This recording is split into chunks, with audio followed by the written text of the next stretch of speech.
Assalamualaikum warahmatullahi wabarakatuh. Perkenalkan, nama saya Elsa Della Panggabean dengan NIM 12 11 23 11 0025. Di sini saya akan presentasi tentang gegar budaya. Apa sih itu gegar budaya? Gegar budaya suatu kondisi kejut atau kebingungan yang dialami seseorang ketika ia berada di lingkungan budaya yang sangat berbeda dari budaya asalnya. Perbedaan ini bisa meliputi bahasa, nilai-nilai, norma sosial, cara berpikir, serta kebiasaan sehari-hari. Gegar budaya biasanya terjadi saat seseorang berpindah ke negara atau daerah baru dan belum terbiasa dengan budaya setempat. Akibatnya, ia mungkin merasa terasing, cemas, atau bahkan frustasi karena sulit menyesuaikan diri. Namun dengan waktu dan pemahaman yang lebih baik terhadap budaya baru tersebut, gejala gegar budaya biasanya akan berkurang dan seseorang dapat mulai beradaptasi dengan lingkungannya.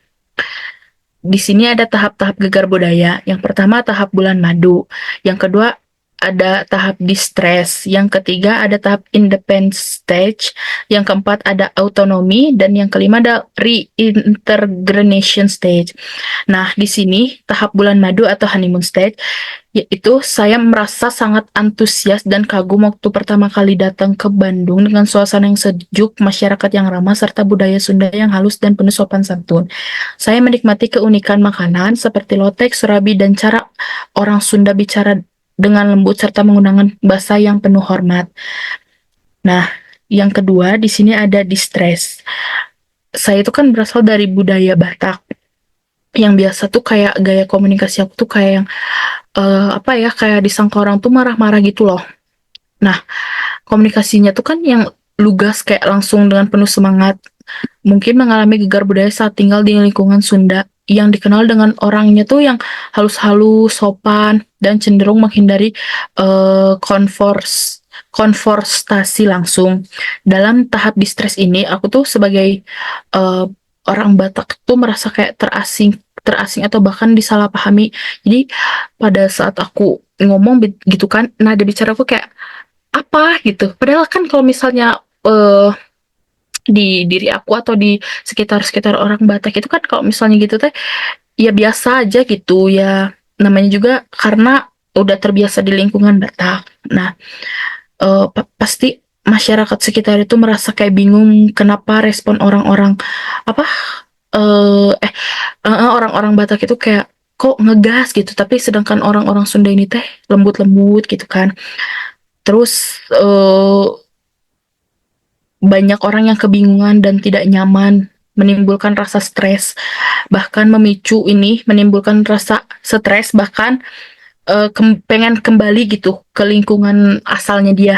Jadi aku juga merasa kayak apa sih ini tuh kayak kok lembut-lembut ya, disangkanya aku tuh ngegas gitu, padahal aku tuh sebenarnya ngomongnya lembut tuh. Lanjut. Di sini ada independent stage. Di sini tuh aku tuh memulai memahami bahwa gaya komunikasi masyarakat Sunda yang halus dan penuh sopan santun bukan berarti tidak tegas, melainkan bagian dari nilai keselarasan sosial yang dijunjung tinggi. Dan saya mulai menyesuaikan cara bicara, memilih kata-kata yang lebih lembut, serta menghargai pentingnya menjaga perasaan orang lain dalam interaksi sehari-hari. Pada tahap ini, saya tidak lagi merasa asing, melainkan mulai membentuk identitas baru yang menggabungkan unsur-unsur budaya Batak dan Sunda, serta mampu berinteraksi dengan lebih harmonis dalam lingkungan barunya gitu. Nah, di sini ada autonomi, di mana itu aku udah kayak merasa nyaman dan bisa berinteraksi sama orang-orang yang di sekitar aku ini. eh dan tidak kayak memahami budaya Sunda, tetapi juga menghargai dan mampu menjalani kehidupan sehari-hari di Bandung dengan lebih lancar. Dan next ada reintegration stay. Jadi ketika aku merasa rindu pada budaya aku yang ada di Medan, Batak, terutama dalam hal makanan, cara berbicara yang lebih sopan, dan suasana kekeluargaan yang akrab. Meskipun begitu, aku tuh mampu menyeimbangkan kedua budaya ini dalam kehidupan aku dan menjadikan sebagai bagian dari identitas diri yang lebih kaya. Nah, jadi kesimpulan di sini tuh kayak gegar budaya yang aku alamin itu sebagai perantau itu tuh merupakan perjalanan yang apa ya, emosional dan pembelajaran yang bermakna melalui 5 tahap ini. Mulai dari kekagumannya yang kayak, ih, keren gitu ngelihat suasana Bandung. Terus kebingungannya kayak, kenapa ya orang-orang teh bingung ngelihat aku ngomongnya ngegas, padahal aku nggak ngegas kok teman-teman. Terus akhirnya aku mampu menyesuaikan kayak gimana ya? Misalnya kan di sini tuh di Bandung tuh kan ada acara-acara istilahnya kayak kuda renggong. Nah, kuda renggong. Kan kalau misalnya di apa ya di Batak mah kayak apa sih ini gitu. Tapi aku tuh udah menyesuaikan. Oh, ini tuh tradisi mereka gitu.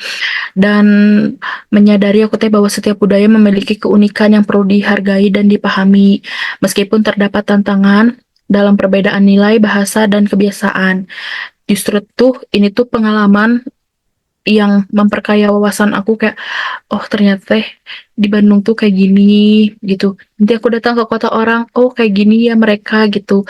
Tapi nanti juga mereka kalau misalnya datang ke kota aku gitu atau ke asal kampung aku, mereka tuh bakal memahami kayak, oh si Elsa tuh kalau apa ngomong itu emang orang-orangnya juga di sana kayak gitu. Mungkin segitu aja presentasi dari aku. Terima kasih. Dah.